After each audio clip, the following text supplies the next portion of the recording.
What is up, my friends and fellow Star Wars collectors in the galaxy? Today in the house, we have my most anticipated figure that I've been waiting for since 2020, finally arriving in 2021. We have the Heavy Infantry Mandalorian in the house. It's time for Nerdgasm.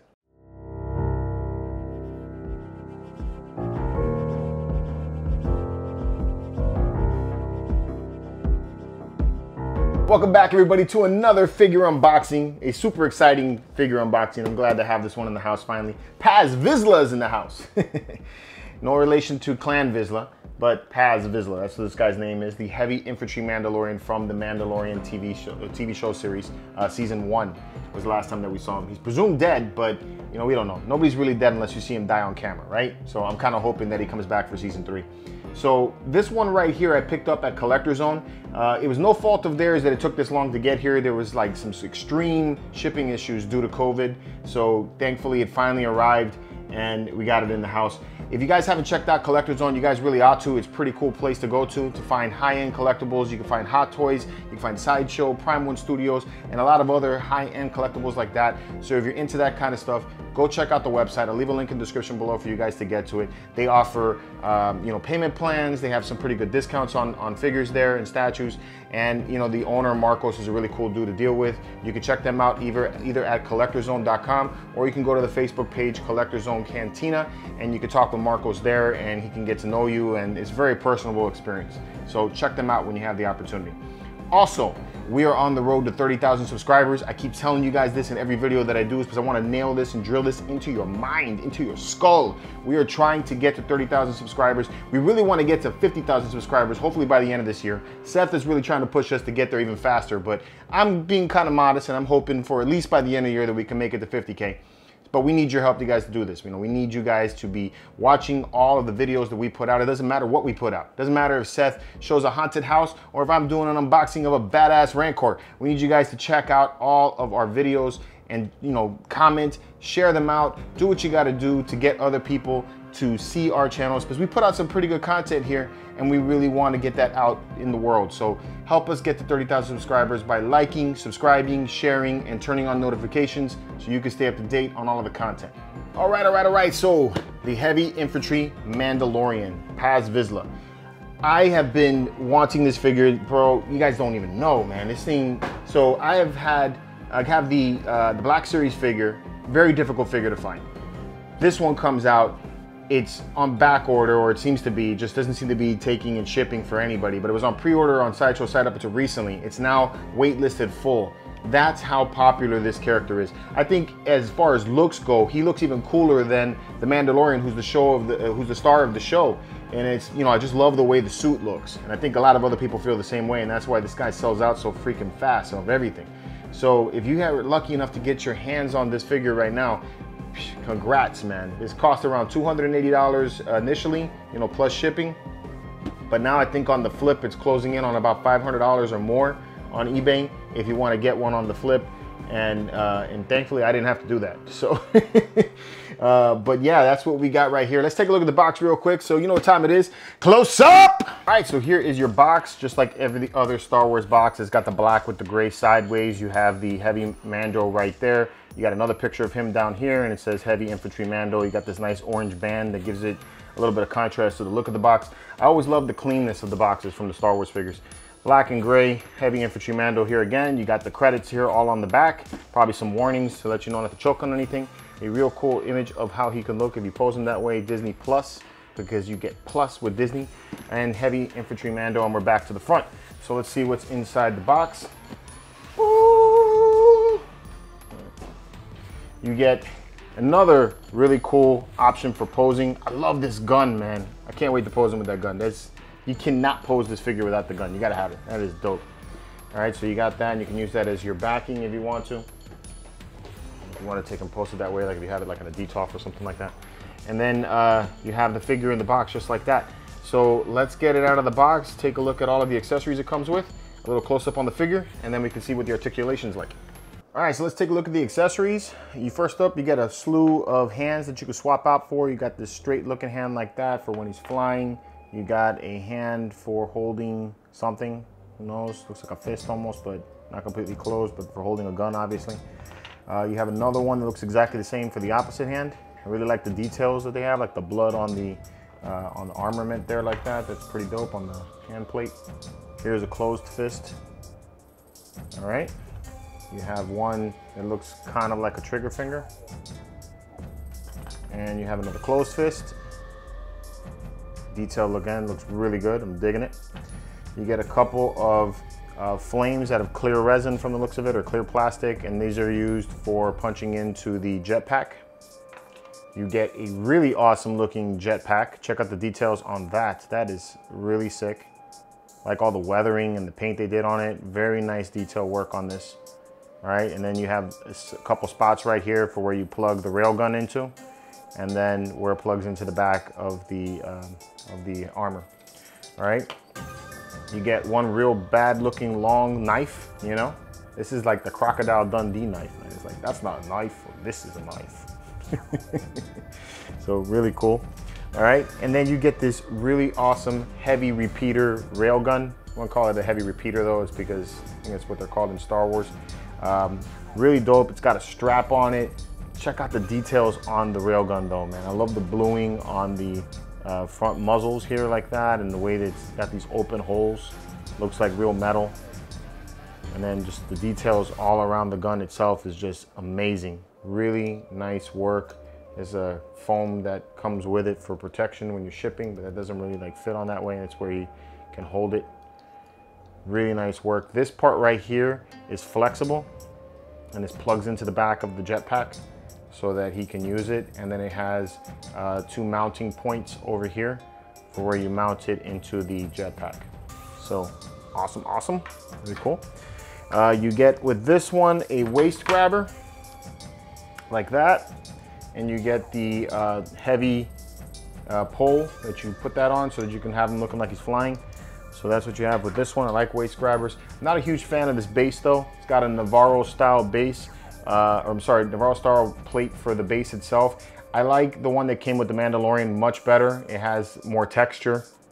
Even had a footprint on it, which I think looks really good. This is just like a clear piece of sticker that is over the top. I'm not digging that at all. Very simple in that design there, and it says Heavy Infantry Mandalorian on the front. So if you want, you can put them on a display like that. All right, let's take a look at the figure. All right, there is the Heavy Infantry Mandalorian standing there. He is dope looking, man. Super big. Love the way this figure stands. He stands roughly about close to 12.5 inches tall. So he's almost, you know, getting near 13 inches. Love the overall look of this. I mean, the armor looks amazing. I love the way the jetpack sits in there. It kind of clips in, so it's very sturdy. It doesn't feel loose at all. No magnets on that, just the way it clips in. But really nice look to the figure as a whole. Let's see how this thing looks next to the Mandalorian. All right, and there's how he stacks up next to the Mandalorian. As you can see, he does stand quite a bit taller than Mando does. I know I have Mando kind of posed a little bit in the position, but I got him posed kind of also. I would say maybe about a ½ an inch or less taller than Mando. So I think he scales really well because he was considerably bigger than the Mandalorian was in the TV show. So I think they did a good job with scaling and size, and they look really awesome together. I mean, these two pair up super well. So this is gonna be really cool with my Mando setup. But let me give you guys a real close up on the Heavy Mando's features. So you know what time it is. Extreme close up! All right, just wanted to give you guys a real quick close up on some of the details that I really like about this one. Check out the helmet. I love that, the blue color. I really like that in the different style of Mandalorian helmet than it is from the usual style that we're used to seeing. It has the T-visor like them all, but it just got a new styling to it. I like all of the different edges. The weathering that they put into it is great. I like the viewfinder and the way it sits like this. It's a little different than the others. The armor itself looks like it's been through war. Check out all the battle damage and wearing on that. Super awesome details. I love the blue and yellow coloring. It gives it a nice pop. So it looks really good. I like the way that the hosing and the clothes underneath all fit into it. Really well done. There's the real close up on the jetpack. You can see the weathering that they have on that. Really well done. Like I said, like everything else that I'm seeing on this is just a perfect figure. Wow. Look at the leathering on the pouches too. Wow, man, they really went all out with the look on this figure. Such a fantastic one. I mean, I like the Mandalorian figure a lot, but I think I like this one even more. All right, articulation time. Straight up, I'm not expecting a lot in the way of articulation. He's a big character, you know, bulky, so it's not something I really expect to have a lot of movement for. This guy's gonna be holding a big gun and he's standing, you know, stoic. That's what I'm expecting. Head can turn this way and that way perfectly fine. You can actually go all the way around. All right, as far as up and down, you can get way up like that and you can get way down like that, so that's good. You can look up and look down, perfect. In the arms, you can move the shoulder plates out just a bit to give yourself a little bit more, but basically you have about that far in the way of extending your arms out that way, okay?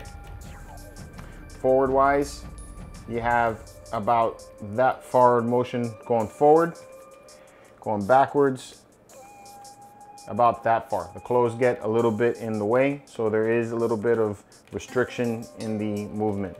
Okay, there's a little bit of turn in the bicep area. Okay, there is a little bit of turn in the shoulder, in the plate here, but not in the arm itself so much. So you don't have that. You do have a double joint in the elbow, so you can go about that far, and it can extend straight to about there. Okay, the hands, like all of the other Hot Toys, can go side to side, can go forward and back. So lots of play in the motion of the hands. So you have a lot of movement there. In the chest area, this is where I'm expecting the least amount of movement. So let's see what we can do. You can barely turn him left and right. So you don't have hardly anything right there. There's a lot of padding in here. And he feels very soft along the waist. So there's hardly any turning that you can do here at the waist. Like you can see, he just does not really want to move too much, okay? Going backwards, you can go back about that far. Going forwards, he can go back, he can go forward about that much. So there is some play to make him go a little forward, but you gotta like squeeze in and push. So that's what you got there. Legs, you can go about that far out with the legs. And going forward about that far because the leg plate gets in the way, and backwards about that far before the padding in the back starts to push against the butt. So you have that. There's some turning here at the top of the thigh. There is turning on the shin guard, but the leg itself, the calf area, doesn't turn. You do have a double joint here at the knee, but the plating on the back keeps it from going back any further than that. So you don't have much more than that, okay? In the ankle, the plate here on the ankle kind of articulates a little bit to give you a little motion right there. You can extend the foot about that far forward and you can go back, not that much. Okay. So you can extend your foot out about that far and you can go about that far forward, right? You have a little side-to-side action for some balance. And that's really about it. That's all you got for as far as articulation goes. Let's put him in a few poses. Maybe put him again against next to the Mandalorian so you can see that. And that'll be it. And we'll give you my final thoughts. All right, and there is the first and most iconic pose probably of this character from the TV show, from episode 3, I believe, The Sin. So here you have him with the heavy repeater. You know, he's weighted because of how heavy the gun is, you know, and the jetpack and all that. He's blasting people off. I think it's really dope. Love the posability. Has some really good balance. That's what I really like about this. I'm not a fan of using the bases, so when I can and have them in an action pose, something that looks like this is what this character embodies in the TV show, this is what I want to do with my action figures when I get them up, and that's what I like to do with my Hot Toys. So I think this came out really, really good. This is probably the pose I'm going to go with, is because it is just, you know, like I said, iconic for this guy. So let's try 1 or 2 more poses, and then I'll give you my final thoughts. All right, and here's my second pose. This is another iconic pose from the end of the 3rd episode of The Mandalorian, where the heavy infantry is flying past the Razor Crest and he salutes the Mandalorian as he passes by. Again, another pretty iconic pose. Not the way that I'm gonna pose them, I kind of just wanted to see if I could do it, because I saw it on the Sideshow website and Judging by the weight of it, I was concerned of how it would balance with this base. It does balance pretty well, so this can be done with a little bit of twisting and to get the actual rod to bend in the way so that you can do it, and it works. Not the way that I'm going to do it though, because I'm still really concerned. It does feel a little wobbly, but I'm sure once it gets put into place in your display, it's not going to go anywhere. It's probably just wobbling because it's turning around now on this turntable. But you can see that it does come out pretty well, and you can actually get the salute going. So it does give you that whole feel like how you looked at the end of that episode. All right, so for my third and final pose, I try to do a little bit of a diorama scene right here where the two of them are going at it. This is recreating the scene from the third episode again of The Mandalorian, where the two of them had a disagreement and they got into a little bit of a tussle. Now, in that scene, the Mandalorian had a knife. Unfortunately, he didn't come with that knife to be able to recreate that scene, so I just used his blaster in place to do that. I would have liked to have the knife though. It would have been dope. One piece of accessory that I think was missing with this one that I didn't pick up when I did the review. Otherwise, they pose really well together. I would have liked to seen a little more articulation in the wrist. It does allow for movement, but because of these arm plates that they have around their forearms, it kind of restricts movement, so you can't get that tilt in with the knife that he had in the TV show, so kind of had to do it this way. Also, it's a little wider, so I had to take it off my automatic Lazy Susan. But otherwise, I am super impressed with the way this figure came out. Right now, my favorite in the Mandalorian line is the Heavy Infantry, and this guy came out really good. I don't know if it's because I like the coloring or just how the size of the character, but I just love the way that the figure came out. They did an absolute bang out job with it. I like the way he scales with the Mandalorian himself. I like the weathering and the posability of it. Overall, I think is very awesome, very fantastic piece. Very impressed with it. You know, I can't say enough good things about this figure. It's currently sold out at Sideshow's site. It's currently sold out at every online store that you could possibly find it at, aside from going it and getting it on eBay or like on Mercari. But they are showing up at your local comic book stores. This one was recently found at our comic book store down in Fort Lauderdale. Seth was able to pick himself up one. I'm sure you guys have already seen that in his hunt video. So, you know, they are showing up in the stores. So if you can find it and hopefully find it at retail price, pick it up. Do not pass on this guy. He is a stunner. Great hit from Hot Toys. So really pleased with it. But I want to hear what you guys think about it. So let me know in the comments what you guys think about this figure right here. How does he stack up next to the Mandalorian in your opinion? Also, let me know in the comments how I'm doing. If you guys are enjoying these reviews, if you guys would like to see something change, you know, please let me know in the comments below. You know, and as always, guys, keep it marvelous and may the Force be with you.